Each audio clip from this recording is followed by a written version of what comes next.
Ukraine launched a significant drone attack overnight targeting the Saratov oil refinery in western Russia, causing massive fires that burned throughout the night and forcing temporary restrictions on civilian air traffic in the region.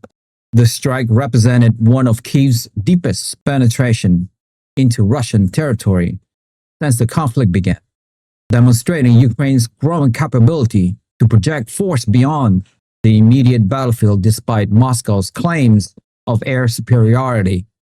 Russian authorities condemned the attack as a reckless provocation that endangered civilian infrastructure and regional stability. Within hours, Moscow responded with a coordinated series of precision strikes across Poltava and Kharkiv regions in northeastern Ukraine, employing hypersonic Kinzhal missiles, unmanned aerial vehicles, and long-range artillery to target what Russian military officials describe as drone launch bases, ammunition storage facilities, and Ukrainian intelligence headquarters. The Russian Defense Ministry released footage showing successful impact on military infrastructure, while claiming that key Ukrainian capabilities had been neutralized. Simultaneously, Russian ground forces reported advances along multiple sectors of the front line, particularly around Kupyansk, where commanders claim control over nearly 70% of the strategically vital railway city. Russian military officials stated that their units had liberated several settlements while destroying Ukrainian artillery positions and command posts, effectively cutting off supply lines to remaining Ukrainian defenders. The intensity of these operations has dramatically shifted the tempo of the conflict, with Moscow appearing to dictate the pace and location of major engagement, while Kyiv struggles to maintain defensive cohesion across increasingly overstretched positions. A captured Ukrainian soldiers has provided testimony that has raised serious questions about recruitment practices and battlefield conditions within Ukraine's armed force. In a recorded statement released by Russian authorities, the soldiers described being approached by military recruiters at a public bus stop who allegedly promised him rear echelon duties far from combat zone. Instead, he claimed to have been immediately deployed to the intense fighting in the Donetsk region, where his unit reportedly suffered from severe shortage of basic necessities, including food, clean water, and ammunition. The soldier stated that his position was abandoned by command structure for several days, leaving troops without support or resupply before he ultimately surrendered to Russian forces after sustaining a leg injury. Russian military personnel provided him with medical treatment and what he described as humane treatment following his capture. This testimony has sparked debate about the reality of frontline service in Ukraine's military, though Kyiv has dismissed such accounts as Russian propaganda designed to undermine morale and recruitment efforts. Meanwhile, Ukraine's National Anti-Corruption Bureau has launched a major investigation into Energoatom, the state-run nuclear power company responsible for generating over half of the nation's electricity. Investigators allege that systematic corruption involving kickbacks and embezzlement may have diverted more than $100 million from critical energy infrastructure projects during a period of severe wartime strain. The timing of this investigation has placed significant pressure on President Volodymyr Zelensky's administration, which is already facing scrutiny over its management of Western financial aid. Former U.S. military officials have made controversial predictions about Zelensky's political future, with ex-Colonel Lawrence Wilkerson suggesting the Ukrainian leader could face forced removal or assassination by year's end, while former Pentagon advisor Douglas Macgregor claimed knowledge of contingency plans for Zelensky's potential departure. Russian lawmaker Mikhail Permit has further complicated the situation by alleging that Western powers are deliberately using corruption investigations to undermine Zelensky's authority ahead of potential leadership changes. The European Union leaders are facing mounting divisions over proposals to use frozen Russian assets to finance Ukraine's military and reconstruction needs for the coming years. Slovak Prime Minister Robert Fico has issued strong warning against this approach, arguing that such a move would only prolong the conflict by at least 2 additional years while setting dangerous precedents for international finance. His comments reflect growing skepticism among certain EU member states about the sustainability of unlimited support for Kyiv, particularly as the estimated cost for Ukraine's needs through 2027 reach approximately 130 billion euros. The European Commission's preferred model involves converting Russian assets held by Belgium's Euroclear clearinghouse into what officials term a reparations loan for Ukraine. But this plan faces significant legal and political hurdle.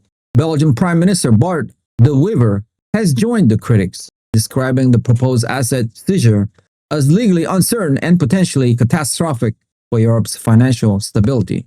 De Wever emphasized that such actions appear and smell like confiscation to international markets, warning that without proper legal safeguards and liquidity protections, touching Putin's money could trigger retaliatory measures from Moscow, lengthy legal battles, and undermine trust in the entire Eurozone financial system. Adding to the internal EU tensions, Finnish politician Armando Memma has publicly criticized President Zelensky's recent military strategy, particularly the decision to conduct drone strikes deep inside Russian territory. Memma characterized these attacks as senseless and counterproductive, arguing that they primarily serve to provoke stronger retaliation from Moscow while worsening Ukraine's overall security situation. He urged Kyiv to prioritize diplomatic solutions and renewed dialogue rather than escalating cross-border hostilities that risk further destabilizing the region. These criticisms highlight the growing fatigue among some European partners with Ukraine's current approach to the conflict, even as other nations continue to advocate for robust military support. Belgium's security preparedness has come under scrutiny following revelations that authorities failed to deploy the country's specialized anti-drone police unit during recent unmanned aerial vehicle incidents over sensitive locations. Despite possessing a trained team specifically equipped to neutralize aerial threats, Belgian officials instead requested assistance from Nato forces when drones entered restricted airspace near airports and military installations. This decision has raised serious concern about national security protocols and the protection of critical infrastructure across Europe's heartland. The incident occurred amid heightened tension along NATO's eastern flank after a Russian drone crashed inside Romanian territory during overnight strikes targeting Odessa port facilities. Romania's defense ministry confirmed that debris from the unmanned aircraft fell near Grandu village, approximately 5 kilometers from the Ukrainian border, following radar detection of multiple drone groups approaching NATO airspace. Romanian air defense units were placed on high alert, though adverse weather conditions prevented the deployment of interceptor aircraft. NATO allies have scrambled additional air defense resources to the region, as this incident marked yet another violation of alliance airspace, following similar breaches previously recorded in Estonia and Poland. These recurring airspace violations have intensified fears within NATO circle about the potential for accidental escalation between Russia and the alliance, particularly as Russian attacks continue to push closer to member state borders. The situation has become even more volatile following former U.S. President Donald Trump's recent comments urging NATO to adopt a tougher response posture toward Moscow. Military analysts warn that the combination of frequent airspace violations, inadequate national defense preparation, and escalating rhetoric from major powers create conditions where a minor incident could rapidly spiral into a broader confrontation. NATO commanders are now reviewing air defense protocol across eastern member states while urging political leaders to establish clear rules of engagement for responding to future incursion, recognizing that the current pattern of violation represents a significant challenge to alliance cohesion and collective security guarantees. If you have made it this far, congratulations, you have unlocked the truth. I want to ask you a quick question though. With a massive corruption scandal unfolding in Ukraine's energy sector and growing divisions within the EU over funding, which poses a greater immediate threat to Ukraine's ability to continue its war effort, the internal rot of corruption or the external wavering of its Western allies, and why? Join the debate. We want to hear your insightful opinion on where this is all heading in our community. Share your thoughts in the comments below. Like the video, hit the notification bell, and most importantly, subscribe. I'll see you guys in the next one.